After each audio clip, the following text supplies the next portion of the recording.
What is going on, you guys? It's your boy Uncommon Bills, and we are back with another video.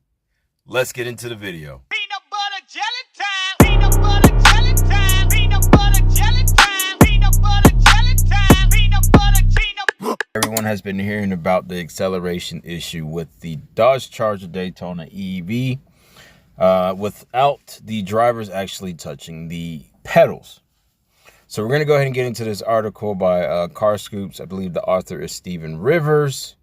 This is why Edmunds Charger EV moved without anyone touching the pedals. We've just learned more from Stellantis about a safety feature called drive-by brake, which some mistook for unintended acceleration.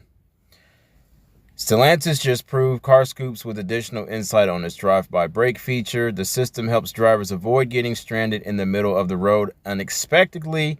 It's also working to better explain how the feature operates in real-world scenarios. It's never a great feeling when your car starts doing things on its own. Earlier this week, a Dodge Charger Daytona did something no driver wants to see. It started moving forward without anyone touching the pedals. The incident, reported by Edmunds, involved their long-term test car, which suddenly began slowly accelerating while flashing a handful of cryptic warning messages across the dashboard. That would have normally been fine, but in this case, the driver wasn't touching either pedal. The term unintended acceleration started to fly around the web because that's exactly what it looked like. According to Stellantis, though, it's a feature, not a bug. And now we have details on how it works straight from the automaker itself. When news first broke, the company immediately claimed it was a safety feature called drive-by brake. Under certain circumstances, when the car detects a fault with the accelerator pedal, it can go into this mode. When it does, it provides enough torque to increase overall speed very slowly. In the case of the Edmunds Charger Daytona, the tester recalled, "I watched the speedometer and could tell the Charger was gaining speed at approximately 1 mile per hour per second, even though it did not have a foot on the pedal. The brakes still work normally, and the driver is able to slow down or stop the vehicle at any time."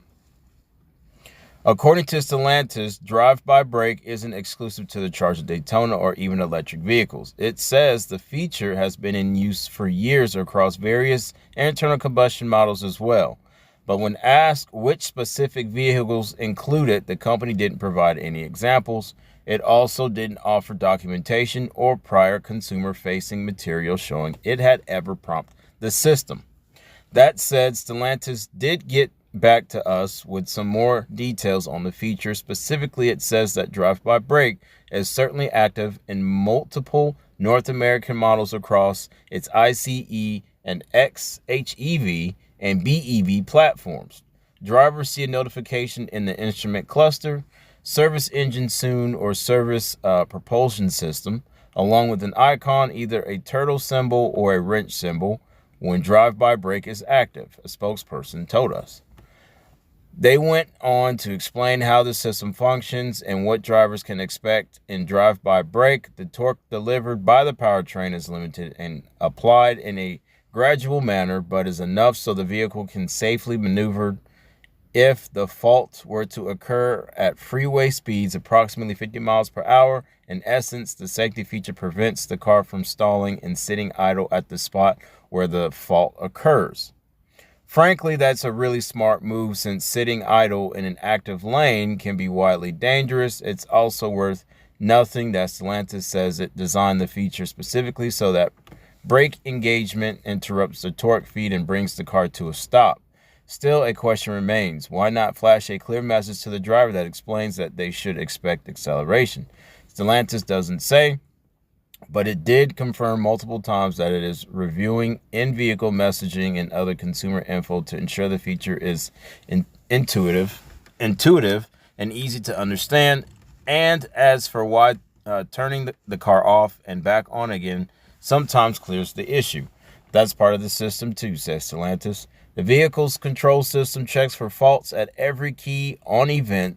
So stopping a vehicle and drive-by brake function, turning it off, and then restarting the vehicle can return the system to normal if the fault is not redetected. So there we have it, a clearer picture of how What looked like unintended acceleration, a bug in some eyes, turned out to be a built-in feature. The Charger wasn't haunted. It was just quietly doing its job, even if it forgot to clue in the human behind the wheel.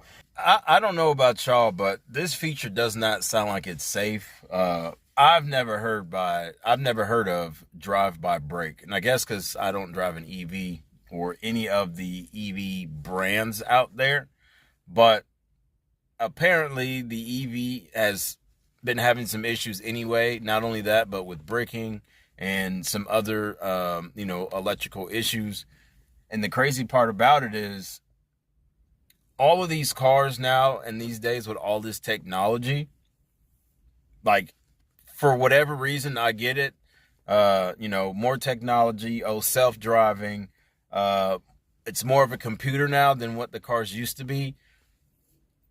I feel like a lot of this just needs to go back to, what was it? Brake, gas, ignition, rolling up and down the windows and filling up with gas. Battery, spark plugs, whatever it is, the basics, right?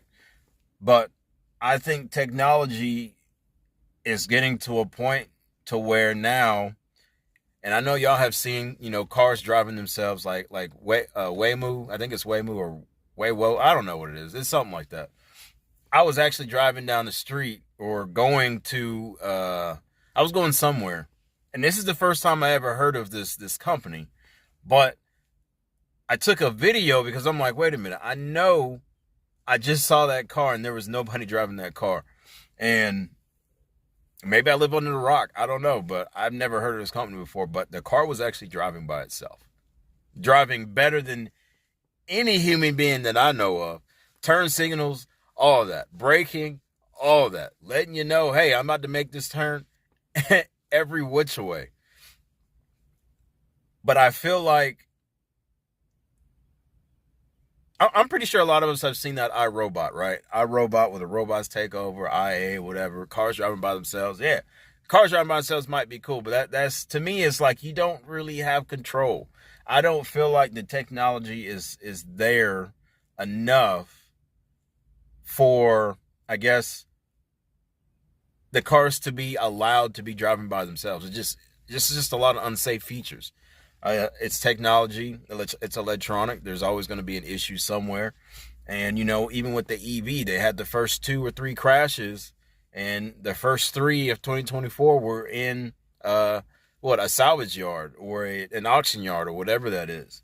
But I don't think that feature is a feature that actually needs to be on a car. Like if a car is sitting and it's at idle, isn't that what it's supposed to do? Sit at idle until you hit the gas? Why would my car want to drive off by itself or accelerate by itself? That right there just sounds like there's a bunch of problems already in itself. And like I said, the EV already has some issues. And I'll be honest with you, even with the Daytona Charger, the EV, just like any brand, right? Unless it's probably a Toyota or a Honda, that first gen, maybe even the second gen, is not the car that I would buy until after they figured out all the kinks and make sure that, they've got all the software updates, no issues, nothing. But, you're always going to have your lemons. I guess how you look at it. But it's a very interesting article because a lot of people were talking about this.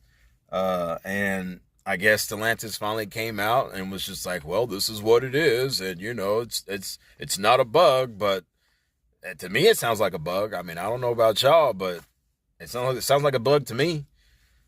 But anyway, guys, I just wanted to read that article. I thought that was interesting with some more of this, EV BS that's going on with Stellantis and the EV Charger.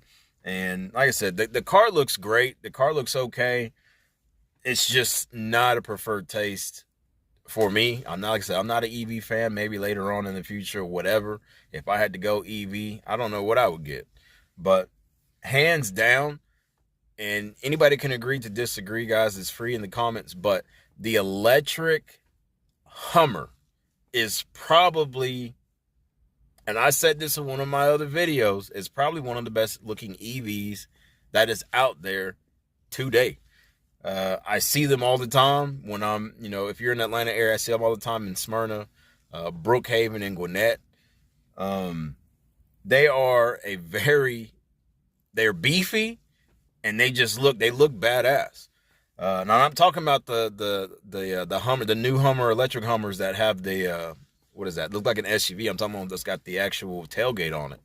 I love the way that thing looks. And if I had to pick at some point, I probably would get the electric EV Hummer. But, it is what it is. But anyway, guys, that's going to be it for today's video. Y'all let me know what you think about this feature, whether or not it's legit in what they're basically saying, or the EVs just, I don't know. I mean, we already know it's a flop. But anyway, that's going to be it for today's video, guys. See you on the next one. See you when I see you. Peace.